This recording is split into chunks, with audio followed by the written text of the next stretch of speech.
Assalamualaikum warahmatullahi wabarakatuh. Berjumpa lagi dengan saya Lilis Indesni, calon guru penggerak angkatan 10 dari Kabupaten Musi Banyuasin, SD Negeri 2 Kayuara. Dalam percakapan pasca observasi, kali ini saya ditemani oleh Ibu Eni Rubiah dan Ibu Rena Margiati selaku pengajar praktek. Assalamualaikum Bu Retna. Assalamualaikum Bu Eni. Kami akan melaksanakan pasca observasi, pasca observasi setelah pra observasi dan observasi di kelas yang telah kami laksanakan kemarin. Tujuan dari percakapan pra observasi ini adalah untuk mengevaluasi, berbenah diri, merefleksi terkait observasi kemarin yang sudah kami lakukan. Oke, baik Bu Eni, apa kabarnya hari ini? Alhamdulillah baik sekali Bu Lilis. Alhamdulillah ya, alhamdulillah, semangat. Oke Bu Eni, bagaimana moto guru penggerak? Tergerak, bergerak, dan menggerakkan. Oke, terima kasih. Bu Eni, dalam percakapan pasca observasi ini saya akan mengajukan beberapa pertanyaan ya yang terkait dengan pembelajaran yang telah Ibu laksanakan kemarin, dengan tujuan untuk mengevaluasi sejauh mana kegiatan pembelajaran yang dilakukan. Ya. Untuk pertanyaan pertama, bagaimana perasaan Ibu mengenai pembelajaran yang telah Ibu lakukan kemarin? Senang sekali Bu ya, walaupun ini bukan pertama kali bagi saya. Cuman saya masih sedikit grogi dan nervous gitu, walaupun akhirnya alhamdulillah selesai dengan lancar, terlaksana dengan lancar. Alhamdulillah ya. Baik Bu ya, bisa Ibu ceritakan kembali area pengembangan yang dilakukan di dalam kelas dan langkah-langkah dan tahap-tahap pembelajaran yang sudah Ibu lakukan. Kira-kira seperti apa? Baik Bu Lilis, untuk tahap pengembangan ada 2 tahap yang saya sudah laksanakan. Yang pertama yaitu pengembangan di area pengetahuan. Pengembangan di area pengetahuan seperti satu, yang pertama menjelaskan mana Asmaul Husna, Al-Qayyum, Al-Wudi, Al-Mumid, dan Al-Bais dengan benar. Kemudian yang kedua adalah mengungkapkan nilai-nilai akhlak terpuji sebagai bukti keyakinan kita kepada Asmaul Husna, Al-Hayyu, Al-Qayyum, Al-Muhyi, Al-Mumid, dan Al-Bais dengan benar. Kemudian pada area keterampilan Bu ada satu, yaitu yang pertama membuat tulisan indah atau mungkin sejenis kaligrafi, yaitu tentang Asmaul Husna tersebut Bu. Dan untuk tahapan pembelajaran dari kegiatan awal, kegiatan inti, sampai kegiatan evaluasi sudah saya laksanakan. Menurut Bu Eni, apakah area pengembangan itu dikembangkan tadi sudah berhasil dengan baik? Menurut saya sudah, walaupun mungkin ada sedikit kendala Bu ya. Itu juga mungkin lazim dialami oleh guru-guru lain, seperti mungkin ada beberapa siswa yang memang belum fokus dalam pembelajaran. Betul Bu ya, masa itu memang lazim dialami oleh guru lain. Lalu apa yang ingin Ibu lakukan dalam mengantisipasi masalah tersebut dengan kegiatan pembelajaran berikutnya? Untuk mengatasi masalah tersebut, seperti yang sudah Ibu contohkan kepada saya melakukan pembelajaran yang berdiferensiasi dan pembelajaran sosial emosional Bu. Dan juga dalam pengembangan kelompok, saya berpedoman berdasarkan gaya belajar siswa seperti visual, audio, dan kinestetik, agar siswa tersebut merasa nyaman Bu. Berarti ada rencana Ibu untuk kegiatan pembelajaran selanjutnya itu dengan menggunakan model pembelajaran berdiferensiasi, pembelajaran sosial emosional, dan mengelompokkan murid itu sesuai dengan gaya belajarnya, sehingga murid itu terasa nyaman mengikuti pembelajaran pembelajaran yang ada di Ya, betul sekali. Kira-kira kapan Ibu akan melaksanakan perubahan dan perbaikan yang Ibu sampaikan tadi? Mungkin secepatnya akan saya laksanakan Bu, karena ini berkaitan dengan kepentingan murid. Nah, seperti itu. Baik Bu ya, semoga perubahan dan perbaikan yang Ibu rencanakan tadi dapat tersegera mungkin terlaksana dan masalah yang Ibu alami di kelas tadi bisa terselesaikan ya dengan metode-metode pembelajaran yang akan Ibu lakukan. Saya menunggu kabar baiknya Bu ya. Terima kasih Bu. Sama-sama Bu Eni. Terima kasih.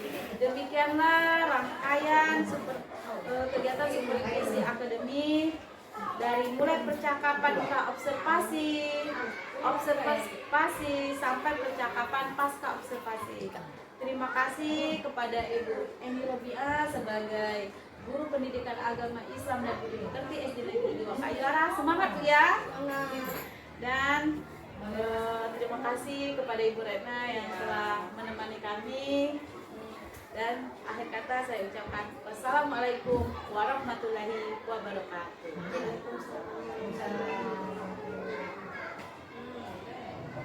Mulai. Demek, oke, langsung masuk.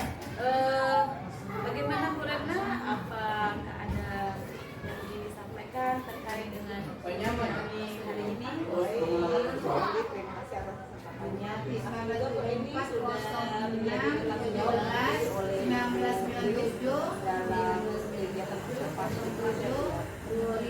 boleh tahu Bu Eni tadi pada waktu di supervisi kelas berapa yang dipilih? Kelas 5 Bu. Mata pelajaran apa Bu? Pendidikan Agama Islam dan Budi Pekerti. Di kelasnya ada berapa orang? Di kelasnya ada 32 siswa. Siswa ya. Jadi tadi saya lihat supervisi akademik ini berbasis coaching ya Bu ya. Jadi tadi sudah disampaikan oleh Bu Ini bagaimana cara ini ada azas kepekaan di sini. Jadi bukan Bu Iris sebagai penilai. Jadi sebelum kita supervisi dan kelas ada praobservasi sebelumnya ya Bu Iris ya. Sebelum masuk ke kelas jadi ada praobservasinya untuk menggali potensi Ibu Eni di dalam pembelajaran, kemudian baru masuk ke kelas ya. Kemudian setelah masuk kelas ini ada ini ya pasca observasi di mana Bu ini sudah bisa bertanya dengan alutsista yang kita pernah belajar ya Bu ya. Ini yang namanya master coaching. Jadi kalau selalu ini mindset kita yang namanya supervisi masuk kelas, guru yang supervisi masuk kelas ini lagi orang ini kita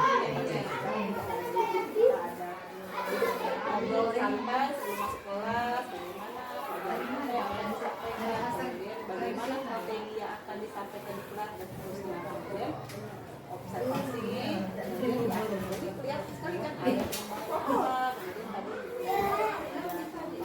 keterampilan, kemudian bagaimana di awal pasca tadi Ibu ini sudah bisa menyapa, bertanya apa kabar, kemudian bagaimana perasaannya setelah observasi kan, itu pertanyaan yang baik supaya intinya kita itu ngobrolnya santai, tidak tegang, kemudian tidak nervous, tidak merasa digurui dan menggurui. Itu inti dari proses coaching.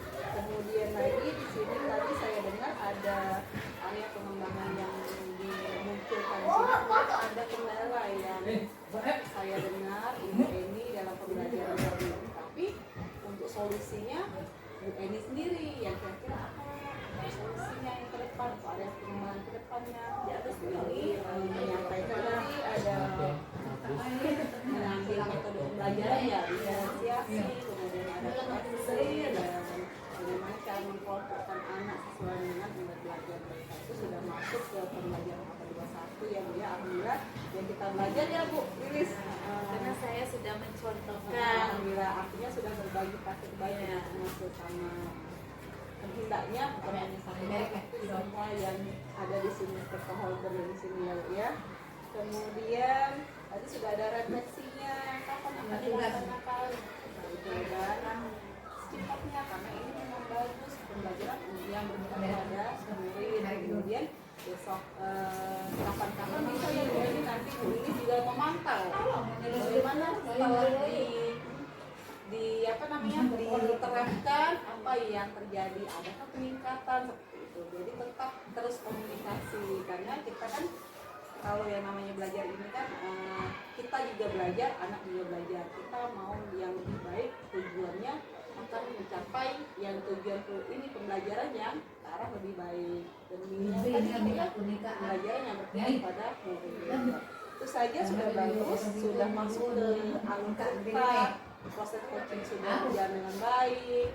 Kemudian ya tadi ada sedikit muncul di sini, tidak menggurui ya Bu ya. Nah, jadi kedepannya seperti ini nanti bisa kasih saran atau masukan dengan KS untuk yang 3 tahapan ini. Terima kasih saja refleksi atau tambah dari saya. Hari Senin lagi tetap berbagi praktek bersama teman-teman yang lain. Terima kasih. Assalamualaikum warahmatullahi wabarakatuh. Demikianlah rangkaian kegiatan supervisi akademik dari mulai percakapan hingga observasi dan pasca observasi. Sampai percakapan itu sudah selesai dan direvisi oleh Ibu Lamia umpan balik dari Ibu Gayati selaku pengajar praktek. Dan demikianlah terima kasih kepada Ibu Emilia yang sudah berpartisipasi ya. Oke.